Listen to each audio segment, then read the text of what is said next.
하나님께서 우리에게 주시는 최고의 축복은 무엇일까요? 저는 그것은 바로 우리 인생을 바꾸어 주시는 것이라고 저는 믿습니다. 우리가 병이 좀 낫고 어떤 문제가 해결되고 어떤 풍성함을 누리는 것도 축복이지만 그거보다 더 큰 축복은 우리 인생을 바꾸어 주는 것입니다. 우리의 부족하고 연약함이 만들어낸 슬프고 힘든 인생을 하나님의 은혜와 기쁨이 가득한 인생으로 바꾸어 주신다면 그보다 더 큰 축복이 어디 있겠습니까? 그렇기 때문에 또한 우리가 간절히 기도하는 하나님의 우리에게 허락하시는 최고의 권능은 바로 우리의 인생을 바꾸어 주시는 능력입니다. 성령 하나님은 여러분들의 인생을 바꾸어 주실 수 있는 능력의 하나님이라는 사실을 기억하시기 바랍니다. 그런 의미에서 고린도후서 5장 17절에 그런즉 누군지 그리스도 안에 있으면 새로운 피조물이라 이전 것은 지나갔으니 보라 새 것이 되었도다 에서의 두 단어 그리스도 안에, 결국은 하나님의 권능은 누구 안에 있다는 것입니까? 그리스도 안에 있는 것입니다. 우리는 예수 그리스도를 통해서 하나님의 권능을 경험하는 인생입니다. 그렇기 때문에 우리는 그분의 이름이 바로 권능의 지팡이라고 믿는 것입니다. 그 권능은 우리를 무엇으로 만든다고요? 새로운 피조물, 새로운 인생, 바뀌어 있는 새로운 존재. 그래서 보라 새 것이 되었다. 우리 인생을 바꾸시는 그 권능이 예수 그리스도 안에 있다는 것입니다. 그렇기 때문에 예수 그리스도와 함께하는 인생, 하나님의 권능을 경험하는 인생이 되는 순간 우리의 인생은 점점 바뀌어 가는 것을 경험하게 됩니다. 오늘 본문에 이스라엘 민족이 애굽의 노예로 산다는 그 절망적인 삶을 수백 년 동안 살았습니다. 이제는 그 노예의 삶도 이제는 점점 위태위태해지는 순간이었어요. 왜냐하면 바로왕이 애굽 민족이 너무 많아진 것 때문에 불안해서 그들의 인구를 줄이려고 산하 제한 정책을 쓰면서 점점 이스라엘 민족은 더 많은 핍박을 받는 노예 민족이었습니다. 그런 인생을 하나님께서 어떻게 하셨어요? 자유할 수 있도록 가나안에 하나님의 백성이 될 수 있도록 그들을 광야를 통해서 불러주신 것입니다. 그리고 그들은 주님의 그 부르심을 따라서 이 광야를 지나가고 있을 때 이 이스라엘 민족을 저주하려고 모압 왕 발락은 예언자 발람을 초청합니다. 그 당시 예언자 이 발람은 요즘 말로 하면 아주 신통력을 가지고 있는 영적인 어떤 특별함을 가진 존재로 평가받은 것 같습니다. 그런 그를 불러서 이스라엘 민족을 저주한다면 충분히 이제 이스라엘 민족은 실패로 끝날 것이다 라고 생각했다는 것입니다. 저는 우리 시대 그리스도인들, 우리 시대 사람들과 이 과거 시대 사람들의 차이를 보면서 참 우리가 잃어버린 게 뭘까? 과거 시대 사람들은요, 신의 축복을 받는 것이 자기 인생에서 가장 중요한 것이라고 믿는 믿음을 가지고 있었어요. 어떤 신을 섬기든 그 신의 축복을 받는 것이 가장 중요하다는 믿음을 가지고 있었는데 우리 시대는요, 너무 과학 중심적인 또 합리적이고 이성적인 또는 보이는 것에 집중하는 실증적인 사고에 익숙하다 보니까 신의 축복이라는 개념에 대해서 그렇게 대수롭지 않게 여기는 시대가 됐습니다. 분명한 이 시대 이스라엘 민족을 이 모압 왕은 발람이라는 예언자가 와서 저주만 해줘도 이제 이스라엘 민족은 실패로 끝날 거라고 생각했던 것입니다. 그래서 많은 돈을 주고 극진히 이 발람을 모셔와서 그들을 저주하게 하려 했지만 하나님이 그것을 막으셨다는 것입니다. 저는 이것을 통해서 우리 인생을 바꾸시는 하나님의 권능, 설령 모든 상황이 우리를 저주로 끌고 가고 있는, 마치 이 발람을 통해서 이스라엘 민족을 불행한 민족으로 만들려고 하는 것처럼 이 모든 환경들이 우리를 불행으로 끌고 가고 있는 시점 한가운데서도 권능의 하나님은 어떻게 하신다는 거예요? 우리가 그곳에서도 복을 누리는 자가 될 수 있도록 하나님이 우리 인생 가운데 역사하시는 하나님이라는 사실을 기억하시기 바랍니다. 그러니까 여러분들, 우리 젊은 애들이 요즘 사이다라는 말 많이 써요. 속 시원한 걸 사이다라 그러잖아요. 성경에서 우리가 보는 가장 큰 사이다는 뭐예요? 저 사람은 참 불행한 인생을 타고났다. 저 사람은 참 어려운 일을 겪고 있다. 근데 그 한가운데 하나님의 권능이 임하시고 하나님의 권능이 임하는 순간 그의 인생은 완전히 새로운 인생으로 바뀌는 것을 볼 때마다 우리는요, 아멘 하면서 기뻐하는 것입니다. 왜냐하면 우리 안에도 그런 믿음이 있기 때문에 주님의 권능이 우리 인생을 바꿔줄 수 있다는 믿음이 있다는 것입니다. 혹시 여러분들 중에는 여러분들의 인생이 뭔가 불행과 또 실패와 좌절의 연속 속에서 나는 별로 특별한 축복을 누릴 만한 인생이 아니다라고 생각된다면 지금 여러분들의 마음 가운데 바꿔야 되는 것은 하나님의 권능은 나의 인생을 바꾸실 수 있다라는 믿음의 확신을 회복하는 자가 되기를 주의 이름으로 간절히 축원합니다. 주님께서 우리 인생 가운데 함께 하실 때 그냥 병이나 좀 낫게 해주고 좀 집안 살림이나 좀 풀리게 해주고 자식들 속만 좀 덜 썩히게 하려고 예수 그리스도께서 영으로 오신 게 아니라는 거예요. 우리 인생을 완전히 새로운 것으로 만들어 보시려고 오신 거예요. 그러니까 여러분들 하나님께 그렇게 모신 목적이 있으니까 어떻게 해야 돼요? 나를 완전히 복된 자로 바꿔달라고 좀 기도하십시오. 우리가 야베스의 기도, 야베스는 이름 자체도 뭐예요? 슬픔, 고통, 저주예요. 그런 그가 하나님 앞에 간절히 기도하는 순간 하나님은 그를 존귀한 자로 바꿔주셨다라고 말하고 있잖아요. 왜냐하면 야베스는 믿고 있었기 때문이에요. 내가 비록 태생적으로 불행을 타고난 인생이요, 내 주변의 환경이 나를 불행하게 만들 것들이 많은 상 속에서 태어났을지라도 하나님께서 내게 은혜의 은혜를 더하신다면 나는 다른 인생을 살 수 있다라는 확신, 그 확신이 그의 인생을 하나님의 권능을 경험하는 인생으로 변화시켜 주었고 그것을 통해서 그는 다른 인생을 산 것입니다. 우리나라의 초대 그리스도인들, 이 땅에 선한 영향력을 미쳤고 교회를 세우는 데 헌신적이었던 많은 그리스도인들, 그분들 중에는 이 일제시대 때 아주 열악한 환경에서 태어난 사람들도 많았어요. 천민 출신도 많고 가난한 사람도 많고, 가장 비근한 예로 우리 수원중앙교회 담임 목사셨고 또 극동방송 사장님이신 김장한 목사님은 아마 제가 보기에는 슈샨보이였어요. 생각해 보세요. 어린 나이에 미군 부대 가서 미군도 구두 닦아줄 사람 정도면 그 집안이 어떻다는 거예요? 엄청나게 어렵고 가난한 곳이었더라. 근데 그분의 인생을 누가 바꾸셨어요? 하나님이 바꾸셨더라. 그러니까 사실은 우리 믿음의 선배들은요, 그 하나님의 권능이 인생을 바꾼다는 것을 몸으로 경험한 인생들이에요. 그걸 믿고 살았던 인생이었어요. 어쩌면 우리 대한민국이 이렇게 다른 선진국으로 변화될 수 있었던 것은 하나님의 권능이 내 인생 가운데 임하면 나의 인생이 바뀔 것을 믿는 믿음을 가진 그리스도인들이 살아온 땅이기 때문에 그럴 수도 있어요. 어쩌면 지금 우리 그리스도인에게 필요한 믿음도 그것입니다. 주님의 권능이면 내 인생은 완전히 달라질 수 있습니다. 전 여러분들이 그 믿음의 확신을 여러분들의 믿음의 선배들이 가졌던 것처럼 그 확신을 가지고 사는 자들 될 수 있기를 주의 이름으로 간절히 축원합니다. 저는 그래서 가끔 그 생각이 들어요. 제가 어릴 적에 어머니 손을 잡고 갔던 그 기도원에서 앉아 있었던 그 많은 성도님들, 우리 이게 아니라 우리 3층에 새벽 예배실 정도 되는 곳에 한 막 100명, 200명이 그냥 막 더운 여름 선풍기 하나 가지고 막 쩔쩔 매면서도 그때 그분들 표정을 보면요, 주님이 내 인생을 바꾸실 수 있다는 확신을 가진 표정들이었어요. 그때 요즘 우리 그리스도인들 보면 별로 바뀌길 기대하지 않는 표정이. 여러분 절대 해봅시다. 주님의 권능이면 내 인생을 바꿀 수 있다. 우리가 자꾸 그 믿음을 잃어버리니까 엉뚱한 데 가서 바꿀 수 있다 하면서 세상에 기웃기웃거리는 거예요. 분명히 주님 뭐라고 말씀하세요? 하나님의 권능만 우리 삶 가운데 함께 한다면 우리 인생은 바뀔 수 있다라고 말씀하고 있다는 것입니다. 그렇다면 그 하나님의 권능은 우리 인생을 어떻게 바꿔주실까요? 어떻게 해야만 우리 인생이 저주와 고통의 길을 향해 가던 그 길을 하나님이 막아주시고 우리 축복의 땅을 향해 가는 인생이 될 수 있도록 바꿔주실 수 있나요? 저는 이 이스라엘 민족을 하나님께서 이 저주를 향해 끌려가는 그들을 하나님께서 막아주신 이 사건을 통해서 하나님의 권능이 우리를 어떻게 복되게 바꿔주시는지를 여러분들이 깨닫고 여러분들도 그 주님의 권능이 있는 곳을 향해 나아가는 인생 걸음 되기를 주님을 축복합니다. 먼저 가장 중요한 것, 바로 예수님의 이름은 나의 인생을 복되게 만든다는 거예요. 여러분, 우리 예수 그리스도의 이름은 우리 인생을 복되게 만듭니다. 10절에 보니까 발락이 발람에게 노하여 손뼉을 치며 말하되 내가 그들을 부른 것은 내 원수를 저주하라는 것이오늘 그대가 이같이 3번 그들을 축복하였도다. 발락이 발람에게 야, 당신 내가 많은 돈을 주고 불러와서 귀하게 대접했던 것은 이 나의 원수인 이스라엘 민족을 저주하라고 한 것인데 3번씩이나 어떻게 축복합니까? 이스라엘 민족을 발람이 축복한 것입니다. 왜 모압 왕 발락이 그렇게 회유했는데도 발람은 축복할 수밖에 없었을까요? 하나님이 무서워서 그런 겁니다. 바로 이전에 무슨 사건이 있었어요?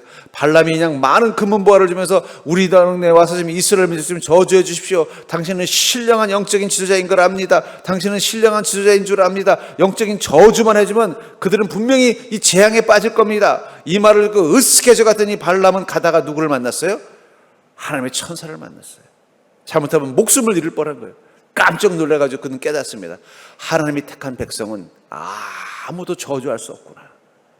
여러분 꼭 기억하십시오. 하나님이 택한 자들은요, 세상의 그 어떤 악한 것도 우리를 저주할 수 없습니다. 우리를 실망과 패망 가운데 빠지게 할 수 없습니다. 왜냐하면 하나님이 그것을 결코 용납하지 않기 때문이에요. 저는 여기서 또 하나님의 유머를 발견합니다. 여러분 성경을 보면요, 저는요, 하나님은 참 재밌으신 분이구나. 하나님은 참 뭔가 이 유머 감각이 있으시구나 거예요. 이 전혀 이스라엘을 축복할 마음이 없었던 이 발람을, 이스라엘 민족을 저주하기를 원했던 이 발락 곁에 가게 해서 발락이 보는 앞에서 이스라엘 민족을 3번이나 축복하게 만들더라는 거예요. 여러분 세상 속에서 나를 힘들게 하는, 나를 고통스럽게 하는, 나를 억울하게 하는, 나를 지치게 하는 사람들을 만났을 때 여러분들 그 사람 보고 짜증내지 마십시오. 왜냐하면 하나님께서 맘만 먹으면 그 사람이 여러분들을 축복하게 만들 것입니다. 여러분 가장 통쾌한 승리는 그거 아니에요? 뭐 발람 한 명 죽인다고 해서 뭐 그게 대단한 복수겠어요?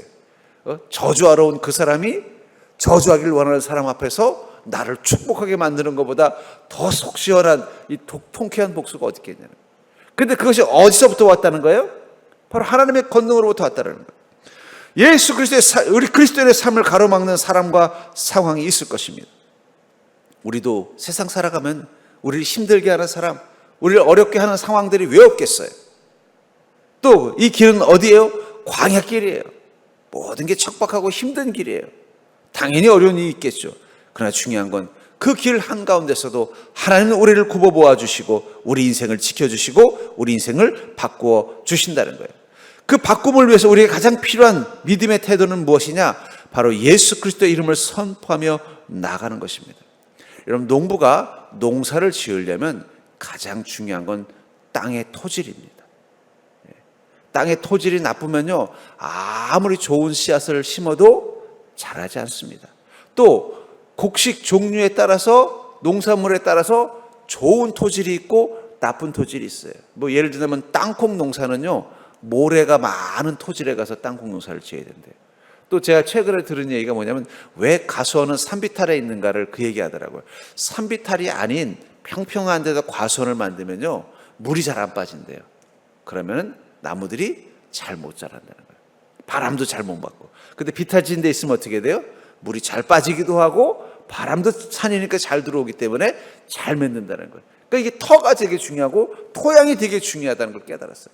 여러분들이 정말 여러분들의 인생에 복된 인생이 되려면 제일 중요한 게 뭘까요? 터를 바꿔야 돼요. 터를 바꾸셔야 돼요. 터. 그 되게 중요한 것입니다. 터를 바꾼다는 게 뭐예요? 토지를 바꿔야 된다고. 토지.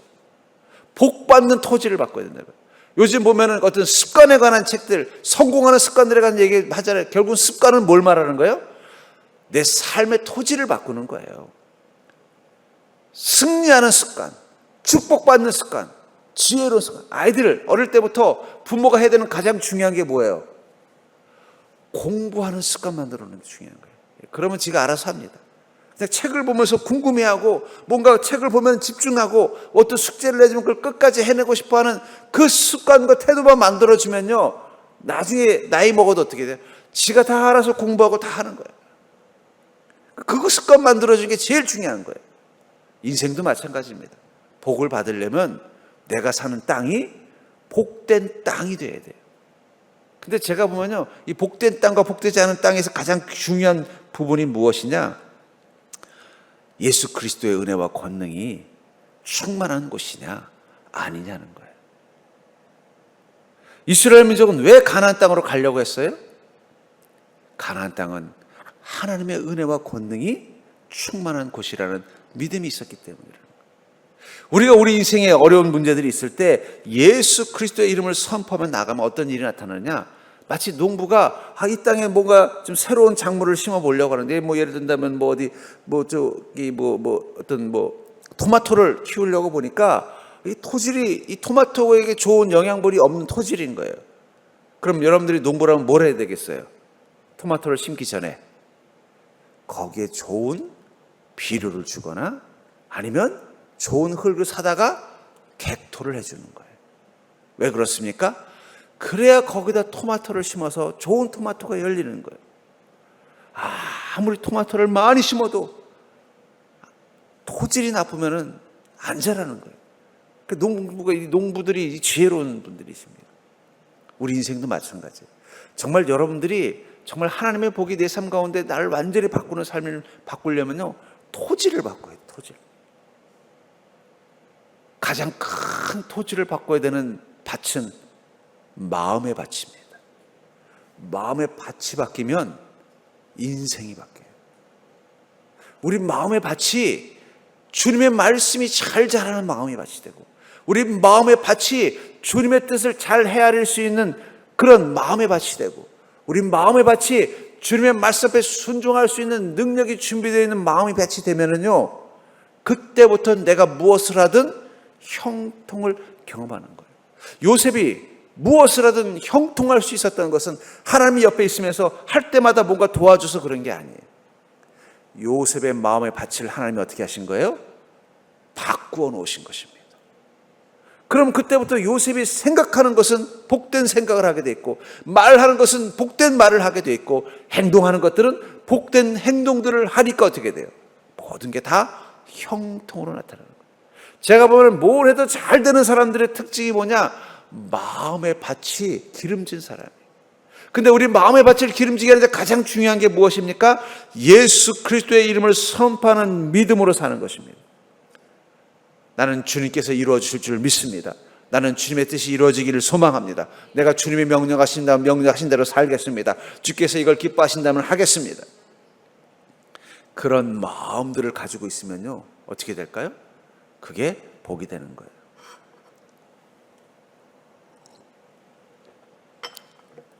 제가 전에 섬기던 교회에 이 군인 출신 이 장로님이 계셨습니다. 이분은 사실은 박정희 대통령의 오른팔 같은 역할을 했어요. 왜냐하면 박정희 대통령이 군수 참모를 할 때 그 밑에 소위 말하는 그 가장 가까운 데서 측근으로 섬기던 그런 어떤 부관 역할을 했던 분이에요. 근데 이분은 제가 이렇게 보면 참 마음밭이 좋아요. 한 번은 본인이 그런 에피소드를 말하더라고요. 한 번은 자기 부대에서 다른 교수로 파견을 시켰던 군인 장교가 있었대요. 근데 이 장교가 그만 큰 실수를 해가지고 그 부대에 큰 피해를 준 거예요. 그러니까 이제 인사위원회가 소집이 돼서 이 실수를 한 이 장교의 직속 상사가 누구냐? 그랬더니 그 파견했던 그 장로님이라는 거예요. 그 장로님을 부른 거예요. 그러면서 이 파견했던 이 장교가 이 큰 실수해서 큰 피해를 줬는데, 당신 거기에 대해서 직속 상사로서 어떻게 생각하냐? 그런데 사실은 본인이 데리고 있었던 것도 아니고 옆에 다른 부대에 파견을 보낸 거예요. 그러니까 사실은 자기가 통제할 수 있는 것도 아니었어요. 그런데도 이 사람이 내 직속 부하인 건 맞습니다. 그리고 이 부하가 잘못했다면 그건 제가 책임져야죠. 제가 책임지겠습니다. 그런 거예요. 근데 그 책임지다는 얘기는 뭐예요? 옷을 벗어야 된다는 얘기. 아니, 자기가 데리고 있다가 또 자기가 하던 어떤 훈련 속에서 문제를 일으켰다면요, 그건 당연히 책임지겠지만, 저쪽에 지금 군인이 좀 부족하니까 장교 한 명만 좀 차출해 주십시오 해서 보내줬는데 그 사람이 거기 가서 사고를 친 거예요. 그러니까 자기는 사실 어떻게 보면 억울한 거죠. 행정적으로만 직속 상사지 실제로는 그쪽 부대에서 다 일을 처리한 거잖아요.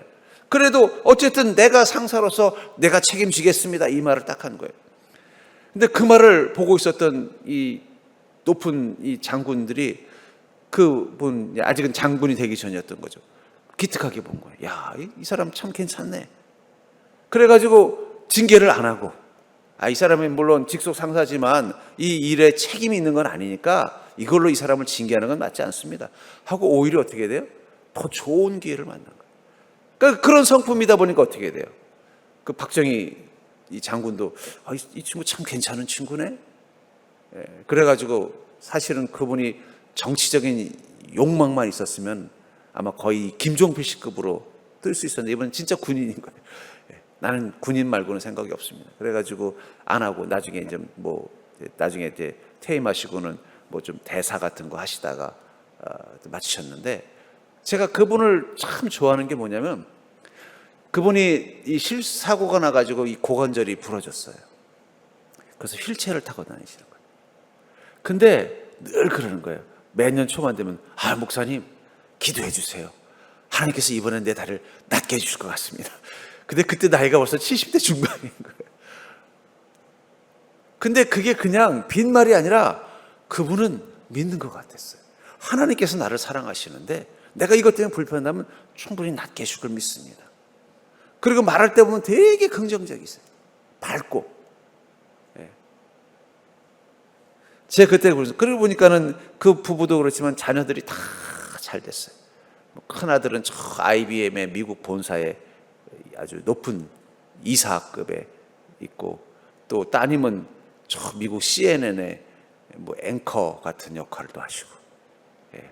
자녀들이 다 그냥 어떻게 보면 진짜, 근데 그 역으로 너무 잘 나가가지고 두 분이 부모 자식을 한 번도 못 보고 돌아가실 때도 결국은 돌아가신 다음에 자녀들이 보는 안타까움이 있었습니다만, 그걸 보면서 제가 깨달은 게 뭐냐면 터를 잘 만드는 게 중요한 거예요. 토양을 잘 만들어요.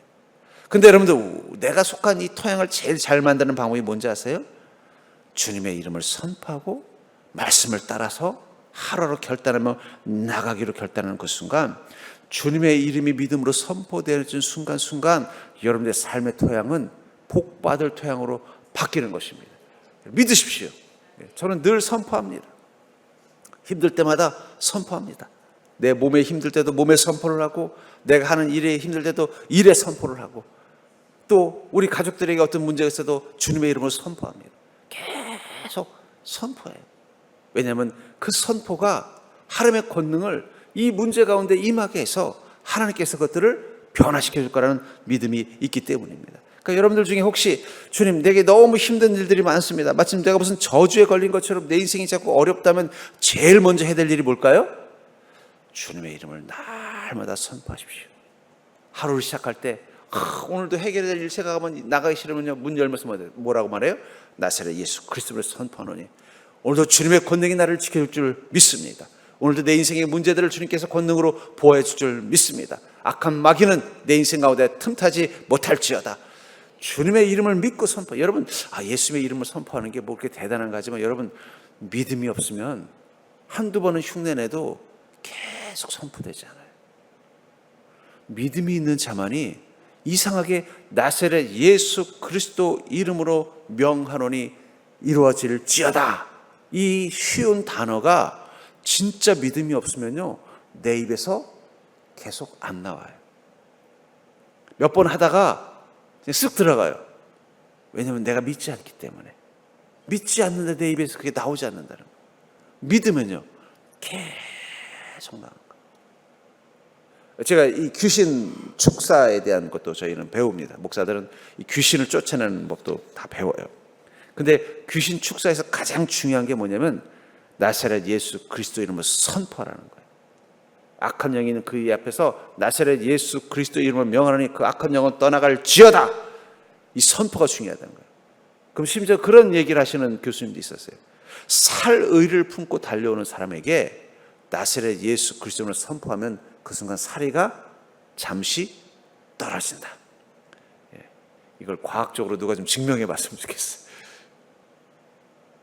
여러분들, 우리에게 주신 그 이름, 예수 그리스도의 이름, 믿지 않는 자에겐 마치 모세의 그 낡고 지저분한 목자의 지팡이처럼 보이지만, 믿는 자에게는 홍해를 가르는 하나님의 권능으로 보이는 것처럼 우리에겐 그 예수 그리스도의 이름이 엄청난 권능이라는 사실, 전 여러분들 그것을 믿는 믿음 되기를 주의 이름으로 축복합니다.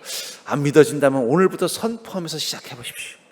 여러분들의 인생의 문제마다 예수 그리스도의 이름으로 선포하십시오. 여러분들이 정말 이루기를 원하는 것이 있으면 예수 그리스도의 이름으로 선포하십시오. 저는 뭐든지 그렇게 합니다. 이 교회를 향해서도 주님의 이름으로 선포하면서 계속 기도하고 돌면은요, 하나님께서 토양을 바꿔주시더라고요. 우리 교회가 어려운 시간들 잘 넘기고, 그래도 계속 새로운 신자들이 들어오고 교회들이 계속 성장하고, 지금 코로나 때 많은 교회들이 휘청휘청하는데도 우리 교회는 꾸준히 성장할 수 있었던 것은 우리 교회 토양이 바뀌었기 때문이에요. 근데 토양이 무엇을 통해 바뀐 거예요? 잘난 목사 만나서 바뀐 게 아니에요. 예수 그리스도의 이름이 선포되기 때문에 그런 거예요. 우리가 언제부턴가 그 이름의 권능을 자꾸 잊어버렸습니다. 선포하십시오. 아프면 대고 목사님이 와서 기도하기만 바라지 말고 먼저 선포하세요. 뭔가 내게 위급한 일이 있을 때도 선포하십시오. 믿고 그냥 내 삶 가운데 모든 걸 마치 농부가 밭에 가면은요, 그 밭을 계속 새로운 흙으로 갈아주고 하는 것처럼 계속 여러분의 삶의 모든 것들을 주님의 이름으로 선포하십시오. 선포하는 게 습관이 되어 보십시오. 입에서 계속 주님의 이름을 선포해 보십시오. 여러분들 한번 도전해 보셨으면 좋겠어요. 내가 오늘 하루는 무조건 나사렛 예수 이름으로 오라는 말을 앞에 붙이면서 한번 하루 종일 말해보자. 몇 번이나 말하는지 한번 도전해 보십시오. 그러면요, 여러분들의 입술에 권능이 닿는 것을 보이게 될 것입니다. 그 이름이 여러분들의 인생을 바꿔나가는 능력이라는 사실을 보게 될 줄 믿습니다. 우리가 어느 순간 그 이름의 권능을 잃어버렸기 때문에 자꾸 어떻게 돼요? 자꾸 다른 이름 부르고 다른 지혜를 찾는 것입니다. 예수 그리스도의 이름은 우리 인생을 복되게 만드는 마치 그 비료와 같은 것입니다. 이 척박한 땅, 영양분이 쏙 빠져서 아무리 좋은 씨앗을 심어도 아무 열매도 맺지 않는 이 척박한 땅을 다시 기름진 땅으로 바꿔낼 수 있는 것처럼 주님의 이름이 우리 삶을 풍성한 것으로 바꿔낼 수 있습니다. 여러분들 그 믿음 가지고 날마다 주님의 이름, 아니 매 순간순간 호흡하듯 주님의 이름을 선포하는 믿음 되기를 주의 이름으로 축복합니다. 두 번째로 하나님의 권능은 우리 인생을 어떻게 바꿔주시느냐?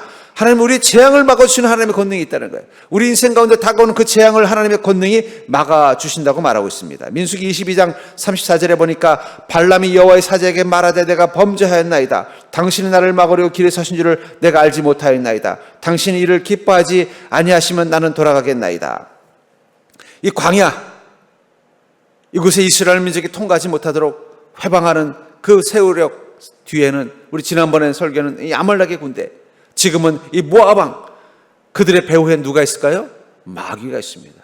왜 마귀는 이스라엘 민족이 이 가나안, 이 광야를 통과하지 못하도록 할까요? 그들이 가나안 땅에 들어가서 자리를 잡으면 그들 가운데서 누가 태어나세요? 예수 그리스도가 태어날 것이기 때문에. 주님이 태어나면 마귀는 끝난 거예요. 주님이 이 땅 가운데 태어나셔서 십자가에 달려 죽으시고 부활하면 마귀는 끝나는 것입니다. 그걸 알기 때문에 마귀는 무슨 일이 있어도 이스라엘 민족이 가나안 땅으로 가지 못하도록 막기 위해서 어떻게 해요? 끊임없이 방해하는 거예요. 지금도 우리는 이 이스라엘 민족과 똑같은 것입니다. 주님께서 주시는 그 놀라운 계획을 위해서 우리는 믿음의 여정을 살고 있는 것입니다. 그것을 누가 막아요? 마귀가 막는 거예요.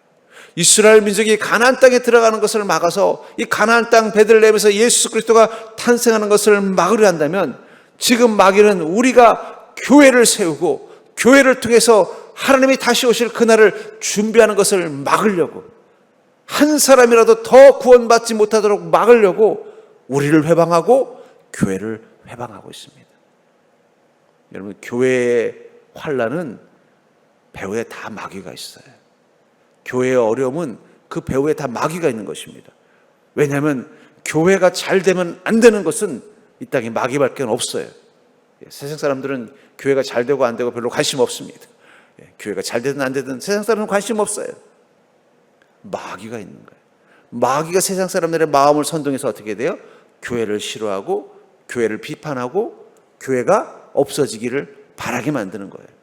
마치 발락이 이스라엘 민족을 싫어하고 아말렉이 이스라엘 민족을 싫어해서 막으려고 하지만 그 뒤에는 누가 있는 거예요?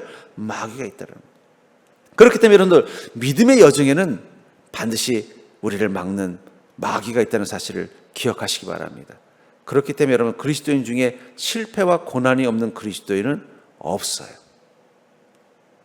예수 믿기 전에는 아무 문제 없던 사람도 예수 믿고 고난 겪는 경우도 있습니다. 예수 믿기 전에는 아무 문제 없이 잘 살다가 복음 받아들이고, 야, 내가 진짜 이 참된 복음 알았다 기뻐하고서 예수 믿었더니 갑자기 생각지 못했던 고난 겪는 사람도 저는 본 적이 있어요. 왜 그런 거예요? 아니, 그 예수 믿기 전에도 잘 살고 또 인격적으로도 괜찮고 삶도 지혜롭고 이런 사람들이 교회에 오면 어떻게 돼요? 또 교회를 헌신하고 섬길 거 아니에요. 마귀가 싫어하니까 어떻게 돼요? 예수 믿으니까 방해하는 거예요. 그래서 어떤 분이 그래도 난 예수 믿고 싶은데 마귀가 나를 못 살게 굴까 봐 예수 못 믿겠다는 사람도 봤습니다. 제가. 그 사람은 진짜 이 본질을 아는 거예요. 그렇기 때문에 여러분들, 우리가 믿음 가운데 나아갈 때 우리를 끊임없이 흔드는 마귀의 공격은 있을 것입니다. 근데 어떤 그리스도인은요, 평탄한 그리스도인도 있어요. 뭐 작은 시련은 있지만 큰 위기 없이 잘 살아가는 인생도 있어요. 저는 그 이유가 뭘까 보면은요, 마귀가 핍박하지 않아서 방해하지 않아서가 아니에요. 그의 믿음 가운데는 마귀가 언제든 핍박해도 자신을 지킬 수 있는 준비가 되어져 있는 믿음이 있더라고요. 그러니까 제가 이렇게 보면요, 예수님을 믿는데 인생이 스펙타클한 인생이 있고요, 인생이 별로 큰 문제가 없는 인생이 있어요. 제가 보기에는 우리 형제들이 그런 것 같아요. 저도 뭐 그 인생에 큰 문제 없이 지금까지, 그래서 제가 늘 고민이 있었습니다. 큰 목사가 되려면 죽을 병도 걸려야 된다는데 나는 죽을 병도 안 걸리고 큰 목사가 되긴 틀렸나. 우리 형제들도 큰 인생에 큰 기복 없이 그냥 평탄하게 잘 살아가요, 나름대로. 뭐 그렇다고 무슨 대단한 삶을 사는 건 아니지만 뭐 큰 문제 없이 잘 살아가는 거, 또 자손들도 보면은 큰 문제 없이 잘 돼가는 걸 보면서 그게 뭘까 이렇게 보면 차이점이 뭔가를 보면요, 어떤 차이냐, 마귀가 이쪽 그리스도인은 아주 못 살게 굴고 이쪽 그리스도인은 그냥 놔둬서 그런 게 아니에요. 물론 그런 경우도 있어요. 어떤 그리스도인은 저 사람 믿는다고 하지만 내가 보기엔 안 믿는 사람인데 그러면 안 건드려요. 저 사람은 믿는 사람이 아니야 하면 안 건드려요. 근데 그게 아닌데 안 건드리는 건, 안 건드리는 게 아니라 뭐예요? 건드려도 영향받지 않도록 대비가 되어 있는 거예요. 대비. 작년인가요? 서울에 엄청난 비가 와가지고 뭐 사람들이 맨홀에 빠져 죽기도 하고 그냥 차가 쓸려 내려가고, 그것도 강남 한복판에서. 근데 어떤 빌딩은 말짱했다. 근데 이유가 보니까 몇 년 전에 한번 재난을 당했는데 이제는 그 재난을 막기 위해서 주차장 입구에 물이 들어오지 못하도록 차수막을 준비해 놨었더라. 그 바람에 옆에 있는 건물들은 다 물 들어가가지고 차들이 다 잠기고 난리났는데 그 건물은 말짱했다. 무엇 차이예요? 똑같은 홍수라는 재난을 만났는데 대비가 되어 있었기 때문에 아무 문제가 없었더라. 제가 보면은요, 어떤 믿음은 마귀가 흔들어도 준비되어져 있는 믿음이 있고요, 어떤 믿음은 마귀가 흔드는데 준비가 안 되어 있는 믿음이 있어요. 준비가 안 되어 있는 믿음은 마귀가 흔들 때마다 어떻게 돼요? 마귀의 춤에 놀아나는 거예요. 막 절망하고 낙심하고 분노하고 막 어쩔 줄 몰라 하고 좌절하고. 마귀가 가지고 놀기 참 좋은 믿음이 있어요. 근데 어떤 믿음은요, 마귀가 있긴 있는지. 왜 코로나 때도 그렇잖아요. 어떤 분은 코로나 걸렸는데 그냥 막 죽다 살아난 사람도 있고, 어떤 분은 걸렸는지 안 걸렸는지도. 저희 어머님은 하필이면 그때 풍으로 쓰러지셨는데 또 코로나까지 와가지고 그냥 저희랑 한 2년 동안 완전히 이산 가족이 됐는데, 그러면서 또 코로나에 3번이나 걸리셨어요, 병원에서. 그래가지고 저 서울대병원 그 격리실까지, 세브란스 병원에 있다가 그냥 뭐 격리실까지 막 소송될 정도로 막 난리를 치셔서 어머니 많이 힘드셨죠. 그랬더니 근데 나는 코로나라고 난리는 치는데 나는 별로 안 아프던데 의사들은 난리를 치더라 그러더라고요. 저희 어머니는 별로 뭐 검사를 하니까 걸리긴 걸렸는데 뭐 그냥 감기 기운만 조금 있지 아무렇지도 않았더라고요. 그래서 그것도 2번이나 3번이나 비상이 걸렸었어요. 거기다 푹 맞아가지고 진짜 죽다 살아나셨는데, 그러니까 진짜 저희 어머님은 3년 동안 인생의 죽을 고비를 한꺼번에 다 넘기셨는데 오늘은 아무 영향이 없었어요. 지금 아주 건강하게, 이제 다리도 많이 좋아하셔가지고 이제 교회도 다니기 시작하셨어요. 마찬가지라는 거예요, 여러분들. 마귀는 우리가 믿음 가운데 살아가도록 절대 놔두지 않습니다. 우리가 하나님과 동행하도록 절대 놔두지 않아요. 우리를 끊임없이 괴롭힐 거예요. 근데 그 괴롭힐 때마다 흔들리는 믿음이 있고 인생이 있고, 괴롭히는데도 끄떡없는 믿음이 있다는 거예요. 어떤 차이냐? 준비가 되어져 있는 믿음.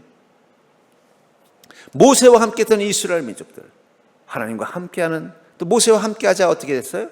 하나님께서 그걸 알아서 다 막아주시더라는 거예요. 그렇다면 어떤 믿음을 가질 때 이 재앙으로부터 막아주는 하나님의 권능을 매 순간순간 경험해서 마귀가 나를 흔드는지 안 흔드는지도 모르고 지나가는, 내가 코로나에 걸렸는지 안 걸렸는지도 모르고 지나가는 것처럼 마귀가 나의 인생을 이렇게 흔들었는지도 모르고 지나가는 인생이 되려면 우리는 어떤 믿음을 가져야 되느냐? 저는 예방신앙이 있다고 생각해요. 여러분, 몸 건강도 예방의학이 있는 것처럼 신앙도 예방신앙이 있어요. 예방 신앙이 되려면 세 가지가 중요합니다. 여러분들 이번에 코로나 기간 동안에 가지고 있었던 중요한 습관 중에 하나가 뭐예요? 집에 오면 꼭 손을 닦는 거예요. 그리고 코로나 전에는요, 예배 끝나고 나면 제가 우리 성도들과 꼭 악수를 했습니다만 악수를 안 합니다. 왜냐하면 이 손으로 또 병균이 옮을까 봐. 오히려 악수하려고 그러면 우리 집사님이 당황하시는 것 같아요. 예방이 있는 것처럼 신앙도 예방신앙이 있다는 거예요. 어떤 신앙이 예방신앙이냐? 믿음으로 순종하겠다는 마음을 놓지 않는 신앙이 예방신앙이에요. 여러분들, 믿음으로 순종하면요, 마귀가 있는 길로 하나님이 우리를 인도하실까요? 마귀가 없는 길로 우리를 인도하실까요? 마귀가 없는 길로 인도하시죠. 두 번째는요, 기도의 생활을 하는 자들입니다. 여러분, 기도를 사모하고 기도의 자리를 놓지 않는 사람들은요, 마귀가 왔는데도 왔다 간 것도 모르고 지나가요. 근데 기도가 생활화되어 있지 않은 분들은요, 잘 경험해요. 마치 코로나에 잘 걸리고 한번 걸리면 그냥 죽다 살아나는 것처럼 마귀가 흔들 때마다 그냥 그때마다 그냥 막 고열나듯이 막 시험 받고 힘들어요. 근데 기도가 삶의 습관이 되신 분들은요, 시험이 와도 어떻게 돼요? 그거 별로 대수롭지 않게 넘어가 버려요. 저희 어머님이 그런 분이세요. 기도가 늘 습관되어 있는 분이에요. 그러니까 인생이 와도 뭐부터 해요? 하나님, 제가 코로나 걸렸네요. 그러면 또 코로나 그냥 걸렸어도 별거 없이 지나가고, 하나님, 제가 또 쓰러졌네요. 그럼 하나님께서도 그것도 또 별일 없게 또 지나가게 해주시는 거예요. 기도가 습관이 되는 거 중요합니다. 말씀을 날마다 사모하고 묵상하는, 그 말씀을 통해서 지혜를 얻고 그 말씀을 통해서 우리가 어떤 삶을 살았는지 깨닫고 가면은요, 피할 길을 가는 거예요. 하나님께서는 감당 못할 시험을 허락지 아니하시며 시험 당할 즈음에 피할 길을 주시는 하나님이십니다. 근데 그러려면 무엇이 필요해요? 이 세 가지 예방신앙이 있어야 된다는 거예요. 왜 우리가 날마다 믿음 가운데 순종해야 되느냐? 하나님께 믿음으로 순종해서 가면 하나님께서 그 길을 안전한 길로 이끌어 가시지 위험한 길로 이끌어 가지 않기 때문에. 왜 우리가 늘 기도의 생활을 해야 되느냐? 기도하는 삶을 살면 정말 마귀가 내 옆에 왔을 때, 여러분 생각해 보세요. 내가 기도하고 있는데 마귀가 나를 해치려고 딱 왔는데 기도하면서 성령님, 그러면 성령님이 나타나셔서 뭐라 그럴까요? 불렀냐? 그러면 성령님이 옆에 있는데 마귀가 우리를 어떻게 괴롭히겠어요? 못 괴롭히죠. 그렇잖아요. 마찬가지라는 것입니다. 우리가 날마다 기도하는 순간 그 기도의 자리에 우리는 혼자 있는 것이 아니라 권능의 하나님이신 성령님이 함께 있습니다. 성령님이 함께 있는데 감히 마귀가 못 건드려요. 우리가 성령님과 멀어질 때 마귀가 건드리는 것입니다. 말씀 속에는 우리가 진리를 향해 가는 길, 축복을 향해 가는 길, 천국을 향해 가는 길, 하나님의 도우심과 돌보심 가운데 가는 길들에 대한 지혜가 담겨져 있어요. 말씀을 사모하고 묵상하는 자는요, 날마다 그 말씀이 지혜가 되는 거예요. 그러니까 여러분들 어떤 인생의 문제 때 말씀이 떠오르지 않습니까? 그럼 그 말씀을 따라가면 어떻게 돼요? 위험한 줄 알았던 그 일이 또 피해가는 것을 보게 되는 것입니다. 그러므로 사랑하는 성도님들, 예방신앙을 가진 자가 되기를 주의 이름으로 축복합니다. 이 세 가지, 우리가 왜 날마다 믿음으로 순종하며 나가야 되는가? 왜 우리가 기도의 삶을 멈추면 안 되는가? 왜 우리가 날마다 말씀을 묵상해야 되는가? 그렇게 살면요, 저는 평탄한 인생 살 수 있다고 믿습니다. 왜냐하면 마귀가 흔들지 않는 게 아니라 흔들다가도 하나님이 막아주심을 경험하기 때문입니다. 세 번째로, 하나님의 권능은 우리 인생을 어떻게 바꾸시느냐? 바로 그리스도의 축복은 하나님의 약속이 이루어지는 인생이라는 거예요. 여러분, 우리가 축복을 받는다는 건 뭘 말하는 것이냐?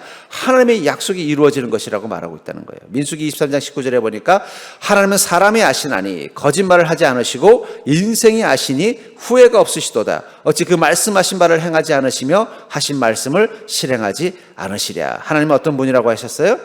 하신 말씀을 반드시 실행하시는 분이라. 여러분, 우리는 꼭 기억하셔야 됩니다. 하나님은 반드시 하신 말씀을 지키시는 신실하신 하나님이라는 사실을 기억하시기 바랍니다. 엘리야는 그것을 알았기 때문에 열왕기상 18장 44절에 보면은 이 엘리야가 하나님께 기우제 제사를 드리고 나서 하나님 그 제사를 받고 그 순간 하나님이 제사를 받지 않는 바알과 아세라의 신상을 섬기던 제사장들을 다 죽이고는 아방에게 뭐라고 말합니까? 아방 속히 내려가십시오. 이제 큰 비가 올 것입니다. 그래 놓고는 본인이 하나님 저쪽 이 북쪽 하늘을 보면서, 왜 북쪽이냐면 거기가 지중해거든요. 보통 구름은 바다 쪽에서 오는 것입니다. 예. 북쪽 하늘을 보고 무릎 꿇고 기도하는데 하늘은 쨍쨍, 햇빛은 쨍쨍, 모래알은 반짝하는 거예요. 한 번 기도해도 그대로, 두 번, 7번째 기도할 때 옆에 있던 이 수행하는 사원이 뭐라고 말해요? 아유, 엘리야 스승님, 이 손바닥만한 구름 하나 떴는데요. 자세히 보면은 구름인지 갈매기인지 헷갈리는 거 하나 떴는데, 근데 그 순간 뭐라고 말해요? 됐다, 빨리 내려가자. 여기 비 와서 진흙탕 되면 우리 못 내려간다. 아방대로 더 빨리 서둘라고 해라 하면서 손살같이 달려가잖아요. 왜 그렇게 했을까요? 엘리야는 하나님이 어떤 분인지를 알기 때문이에요. 하나님이 말씀하시면 그것은 반드시 이루어집니다. 그러니까 여러분들, 우리가 주님의 은혜를 누리는데 가장 중요한 게 뭘까요? 하나님께 약속 받아내면 되는 거예요. 약속만 받아내면 돼요. 약속만 받아내면 그 약속은 반드시 이루어지게 되어져 있기 때문입니다.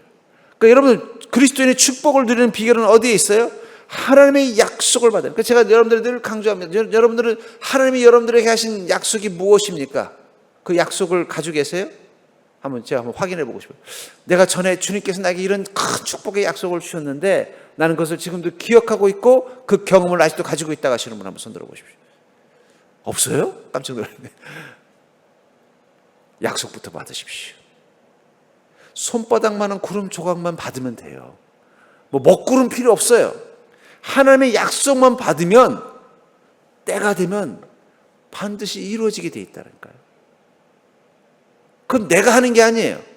하나님 말을 하셨으니까. 인간은 시건할 수 있지만 하나님 반드시 하신 말씀을 이루십니다. 그러니까 여러분들, 주님의 약속을 받는 게 제일 중요한 거예요. 그럼 주님의 약속을 받았다는 게 무엇일까?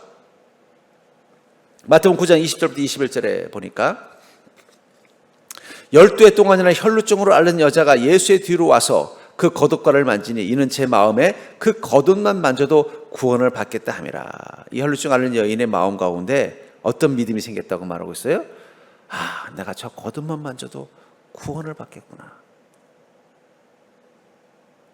그 마음이 생긴 그 근원 속에 뭐가 있는 거예요?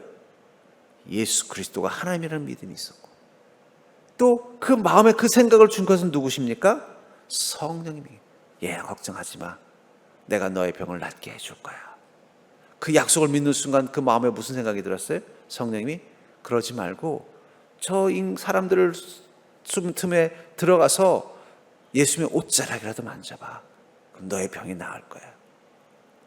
그 믿음이 그 축복을 경험하게 만들었다라는 거예요.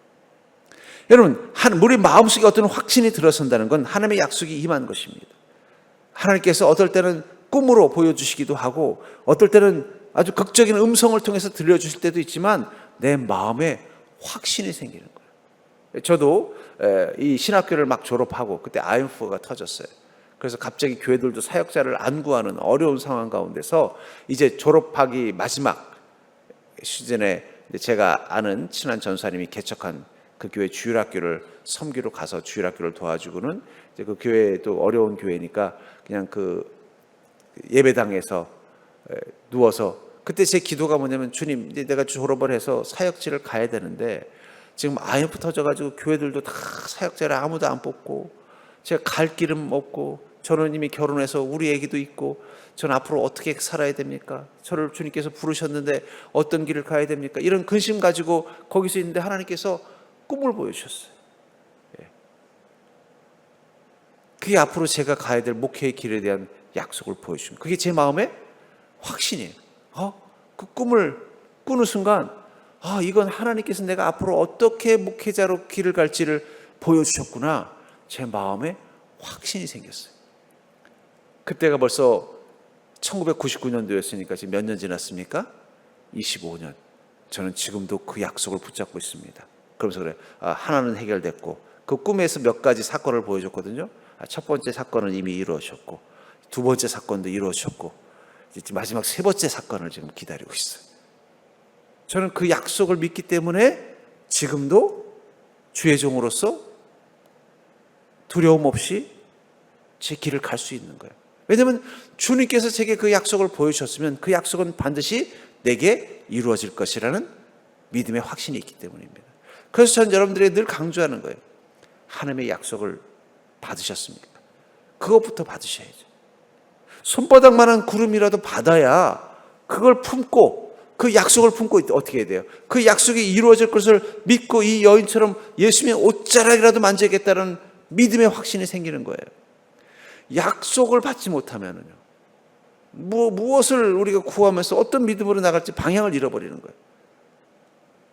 여러분들이 하나님께 정말 약속받고 싶은 사건들, 응답받고 싶었던 어떤 약속, 그게 없었다면 지금이라도 늦지 않았습니다. 하나님께 그것부터 달라고 하십시오. 주님, 내 인생을 향해서 내 인생을 바꿔주실 하나님의 약속 무엇인지 좋습니다. 그것을 좀 저에게 허락해 주시옵소서. 그리고 주님께서 그 약속을 하셨다면 이제부터 우리 인생은 어떻게 되는 거예요? 그 약속이 이루어지는 인생으로 바뀌는 것입니다.